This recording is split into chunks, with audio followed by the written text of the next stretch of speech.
कथा शुरू होती है।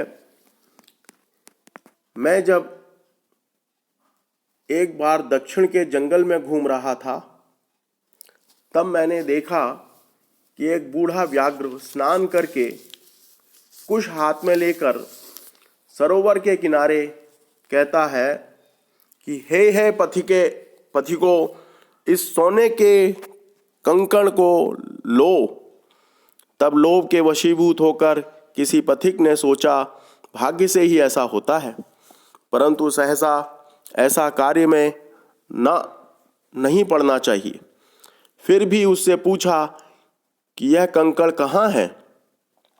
व्याघ्र ने हाथ फैलाकर दिखा दिया। पथिक ने पूछा कि तुझ हत्यारे जीव का कैसे विश्वास किया जाए।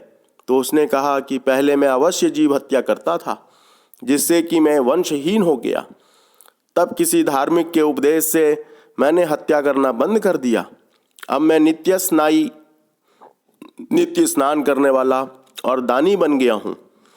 तुम दीन हो, इसलिए मैं तुम्हें दान देना चाहता हूँ।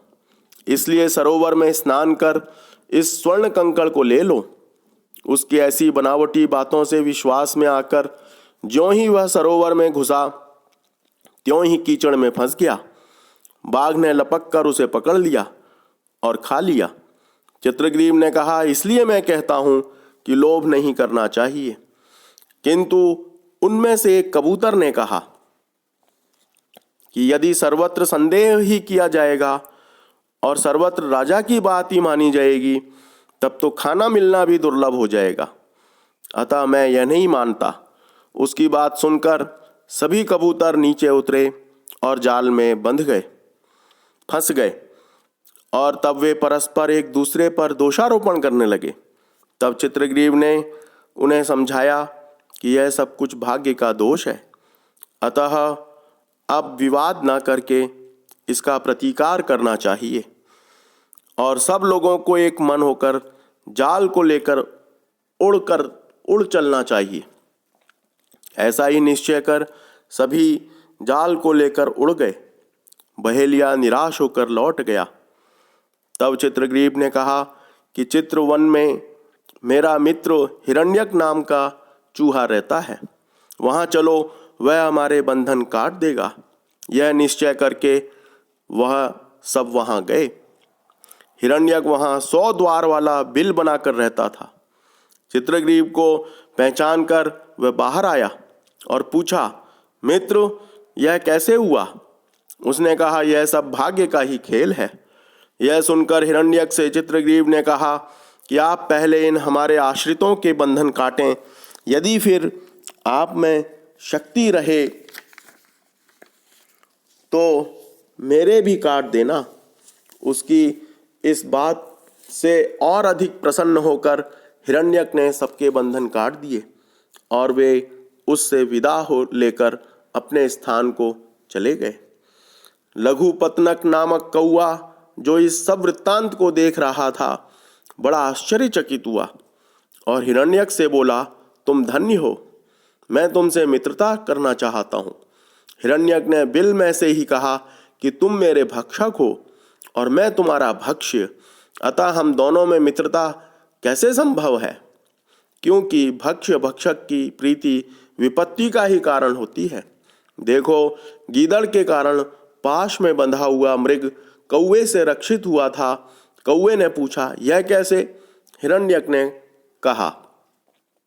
अब दूसरी कथा, अंतर कथा इसी में प्रारंभ होती है। मृग श्रृगाल कथा।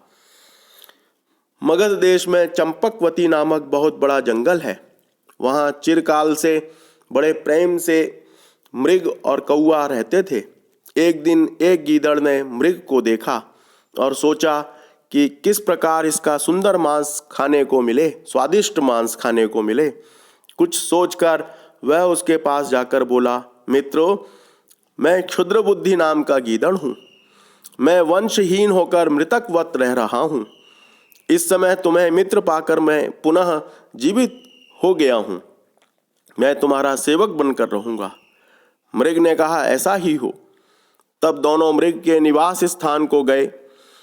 वहाँ सुबुद्धि नामक मृग का चिरमित्र कौआ रहता था। उसने पूछा, यह कौन है? उसने बताया, यह गीदड़ है, मुझसे मित्रता की इच्छा करने से आया है। कौवे ने कहा, अकस्मात आए हुए व्यक्ति के साथ मित्रता करना उचित नहीं, क्योंकि जिसके कुलशील का पता न हो उसे निवास स्थान न देना चाहिए। देखो, बिल्ली के दोष से बूढ़ा गिद्ध मारा गया था। उन दोनों ने पूछा, यह कैसे? कौवे ने कहा। फिर एक नई अंतरकथा, जरद गौ विडाल कथा प्रारंभ होती है। गंगा के किनारे गृध्रकूट नामक पर्वत पर एक विशाल पाकड़ का वृक्ष था। उसके खोखले में नख नेत्र विहीन एक बूढ़ा गिद्ध रहता था। उसका नाम जरदगव था। उस वृक्ष पर रहने वाले अन्य पक्षी उसे थोड़ा सा खाना दे देते थे।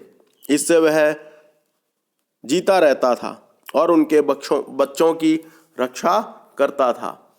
एक दिन दीर्घकर्ण नामक बिलाव पक्षियों के बच्चों को खाने के लिए वहां आया। उसे आता देखकर पक्षी चिल्लाने लगे।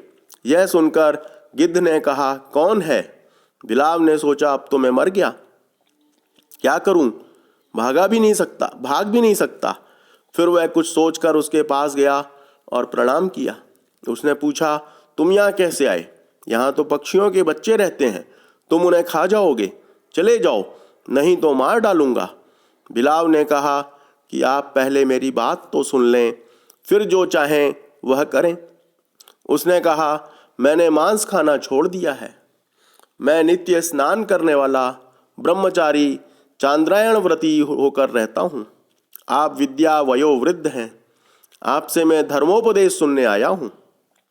इस प्रकार वह उसे विश्वास दिलाकर वहाँ रहने लगा और पक्षियों के बच्चों को मार कर खाने लगा।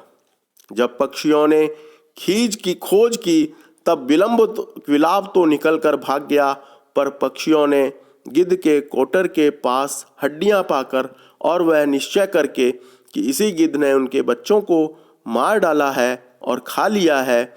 कौवे ने कहा, इसीलिए मैं कहता हूँ कि अपरिचित को स्थान नहीं देना चाहिए।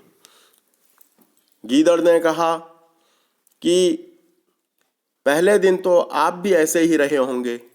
मृग ने कहा, कोई बात नहीं, इसे भी रहने दो। इस प्रकार तीनों एक साथ रहने लगे।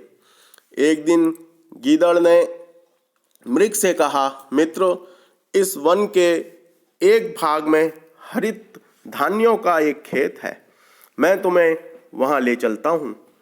मृग भी उसके साथ वहाँ जाकर धान खाने लगा। खेत के स्वामी ने वहाँ जाल लगा रखा था, वह मृग उसमें फंस गया। उसने कहा, मित्र गीदड़, तुम मेरे बंधन काट दो।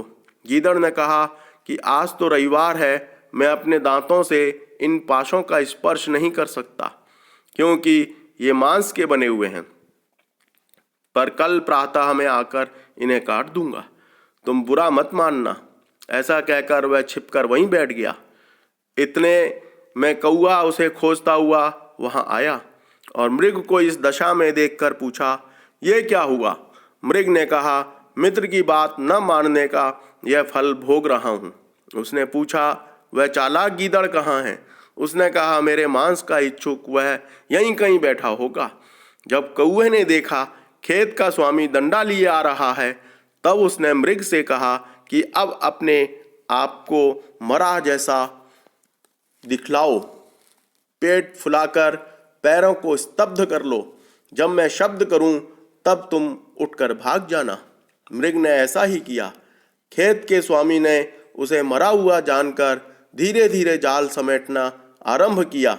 इसी बीच में कौए का शब्द सुनकर मृग उठकर भाग गया। यह देखकर खेत के स्वामी ने अपना डंडा फेंका, जिससे वहीं बैठा हुआ वह गीदड़ मर गया और मृग भाग गया। हिरण्यक ने कहा, इसीलिए मैं कहता हूँ कि भक्षक की प्रीति विपत्ति का कारण होती है। ऐसी हमारी और तुम्हारी मित्रता नहीं हो सकती। आज के लिए इतना ही।